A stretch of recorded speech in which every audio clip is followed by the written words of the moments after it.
I'm Chad. I'm Dad. No, wait a minute, I'm supposed to be Dad first. Oh yeah, you're Dad. I'm Dad. I'm Chad, and this is our channel. When I cut this thing, look, here's my, this is my new hat. You like my hat? Well, I didn't screw it up. I read the instructions. I kept cutting it and cutting it and cutting it. Yeah.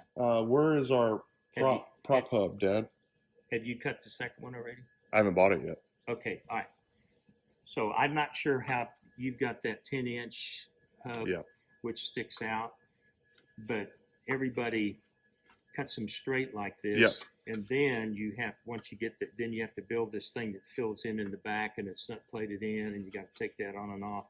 And if you're not careful, these one on this side and this side needs to be exactly the same size, exactly the same weight, or guess what? You just unbalance stuff out here on the rotating surface. You're talking about the nuts, all the stuff that you fill in with. Yeah. So what you can do, put duct tape around up here on your blades, where this is going to go over. Okay.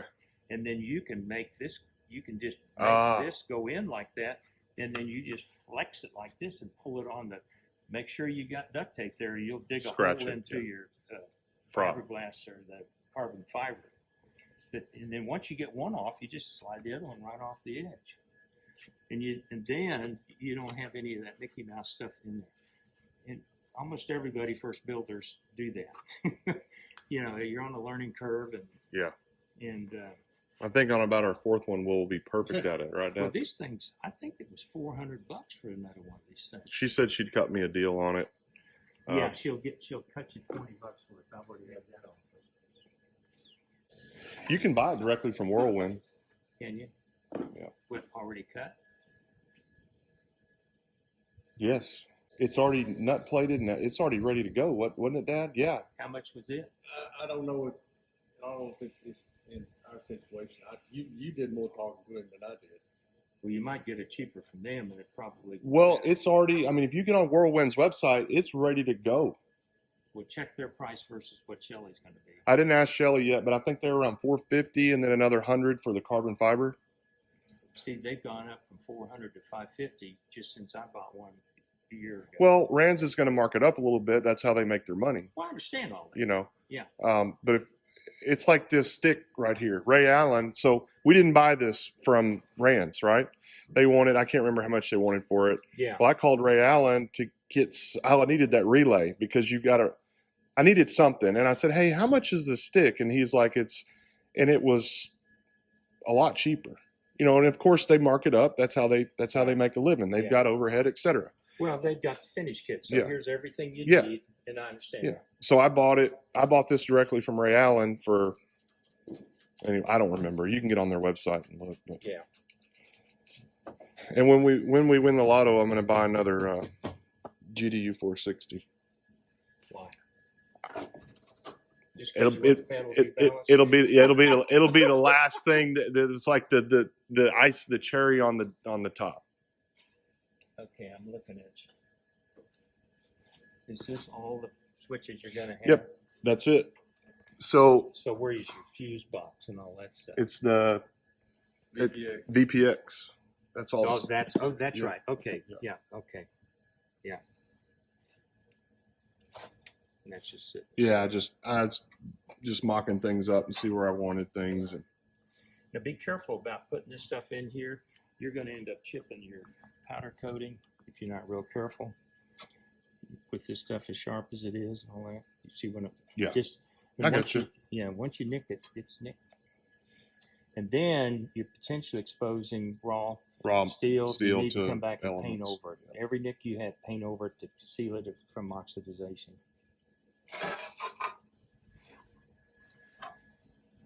You have mags on yours, right? You don't have. No, I got PMags. What is a PMag? Okay, so this is Claus Savier's light speed. Yes, correct. Okay? And the reason Randy went with it is because it's just a puck that fits in the mag hole, and then all this wiring goes into this box in here, and then everything comes out here. And there's only 5 inches from this rear case to that. you can't get a real mag in there. You Okay. can get it in there. You'll never get it out without taking the, engines the out motor of out. mounts. Okay. Even the PMag is electronic, and the coil sits on the back of it. And I had to take the coil off and remote mount it on the firewall and make a longer piggyback back to it, and so that I can get it out to service it and all that sort of thing. So this one has to have constant power to run. It doesn't generate its own power. So you got to have battery or you got backup battery. All right. The PMag has a little alternator built in, and anything over 900 RPM, it's running itself. Nice. So it's like a magneto where it creates its own power. Right. Okay. But you in that situation, and I'm not sure what Randy tells you how to do this, but even the PMag people say just run the power through the master switch. Well, think about this. And I've talked to Brad, who's one of the partners on this thing. I said, okay, so I have an in-flight fire. And you need to kill the power. And I got to turn the master switch off. Yeah. And I did a mag check in California, but I'm in Colorado now. And the mags checked fine, but between there and Colorado, both of the internal alternators quit. And I turned the master switch off. I just killed all the power to my airplane. He said, well, that's like winning the lottery. And I said, people do win the lottery. Yeah. So I have a dedicated circuit from the battery, doesn't go through the master switch, to my mags. That's just me.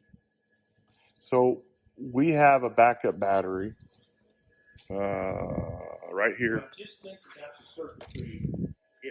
And this runs, hope for the best type thing. This backup battery. I thought you said an hour. Well, I'm thinking about how we ran it, and I think we bypassed the switch, and that wasn't our thought. That was Pacific Coast, his thought. Yeah. Well, they ought to be able to doing it right, but I'm just think it through yourself as you're wiring it up, kind of stuff. Because worst case scenarios.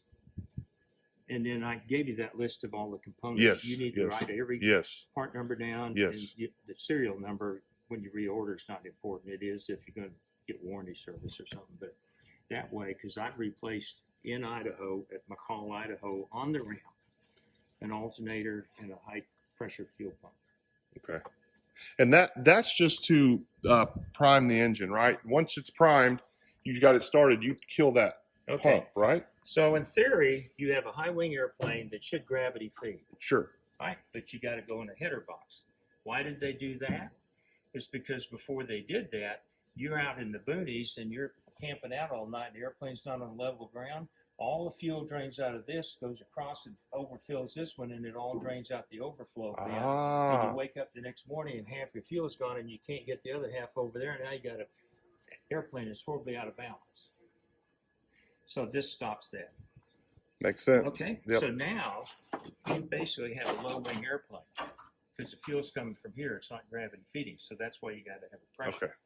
Now, in theory, when you're in the pattern, this boost pump should be on in case the engine driven one fails. But I don't do that. Okay. I don't. In the RV8 in this airplane, I've got an idiot light that when I've got the boost pump on, there's a red light on my panel because I've flown 4 hours cross country with the boost that pump running. on. Forgot to turn. It doesn't hurt it, but it's just putting life on the pump. And so high pressure fuel injections, you're going to run 25 to 26, maybe 27 pounds of fuel pressure all the time when you're flying. A carburetor runs 5 to 7. Yeah. So. Yep.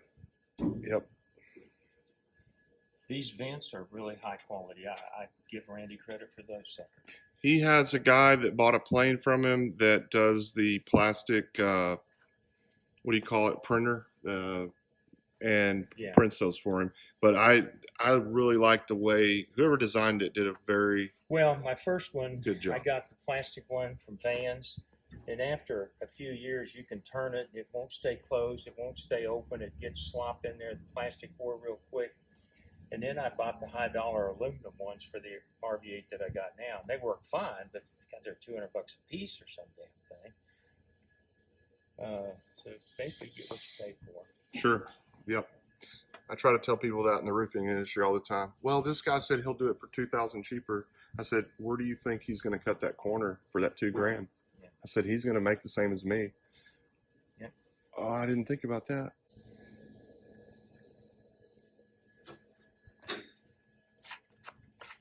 So when we cut this cowling that's very expensive, I would like you to check it right before we cut Well, it. I can remember Neil Morgan put that together, and he's texted me. He said, "There's no way in hell that thing is ever going to fit. Is it bowed out and everything? You keep hacking on it, it will fit." Well, just don't want to hack off too much of it. And I went through the instructions, and this is everything we have to cut. But Okay, some so- of it's called a jog, and I don't know what a jog. Okay. Cut the jog. In my opinion, I wish I would have made this that much bigger Okay. to create more support here. Okay. And you can always take more off. Sure. But I would go at least a quarter, if not a half inch in, and that's where you'd start. Because all that's got to clear is this. And measure this compared to what he's cutting off. This is 6 inches. He's having you take 10 or something out of there. That's all you got to clear is this. And it So that's not sticking out. Okay, because you got the props. Okay. Okay. Yeah. Well, the day I cut that, I'm going to make sure that you're available, because that son of a gun is like, I don't know, $4,000 or something. The challenge is how much do you take off here? And that looks about right for the overlap. And then you got to take a lot off the top. Well, I don't think I've even marked that side yet. Yeah. We started to do it, and then let's wait, and we'll do Well, have something you else. tried to put the two halves together without them being cut? Yeah, they don't fit. Absolutely, they don't fit. Doesn't look like they'd ever fit. No, yeah. But when you keep hacking it down, it does fit.